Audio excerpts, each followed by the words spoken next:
I'm excited to go to Buffalo next year because to me Buffalo is the face of the new economy. It is literally one of those cities that was and will be again, and I just want to be there and be part of it. It's going to be an opportunity for us to be really deeply embedded in one of the most quality urban environments in America, and certainly one that speaks to the kind of planning legacy that New Urbanism has been building on. There are going to be a lot of lessons learned that we might not have seen in other cities that as a CNU we've been to. Actually, as it happens, I'm looking forward to Buffalo, and I don't always look forward to the places that we meet.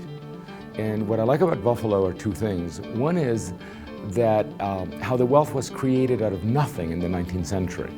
You know, so it isn't just Buffalo now that I'm interested in learning about, but Buffalo then, in its inaugural condition. Like, what was that like? You know, what allowed that magnificent city to be built out of nothing in a kind of empty continent? And then, of course, what has happened to Buffalo since? You know, which is actually essentially decay. And at that point, we bring in the story of Detroit and Cleveland and so many American cities. It isn't just about Buffalo, it's those cities around the lake.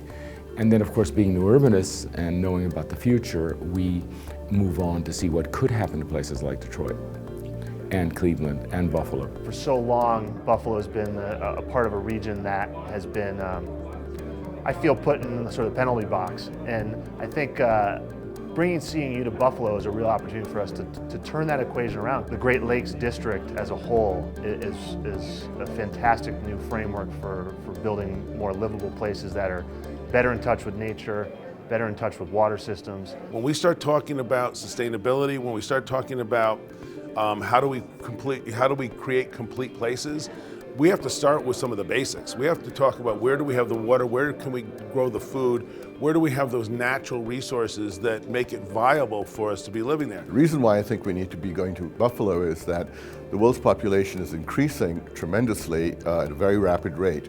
And we cannot solve that problem unless we start to infill existing towns and cities. And Buffalo offers us that opportunity to look at an American city that was once successful, lost population, and now is coming back. And as new urbanists, we need to look at these solutions for cities, and the lessons from Buffalo are applicable to many other American cities. Buffalo is kind of the canary in the coal mine for where I think a lot of American cities are headed.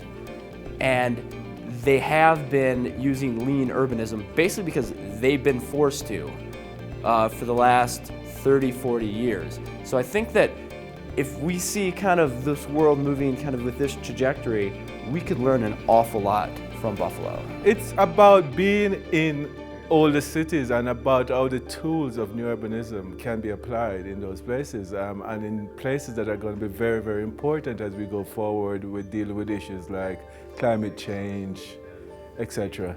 I think those places have to be the places where we look for solutions, and I think new urbanism needs to be engaged in those places. I do think that given the speed of climate change and the tipping point that we shouldn't have any more CNUs any further south than Buffalo. I'm kidding.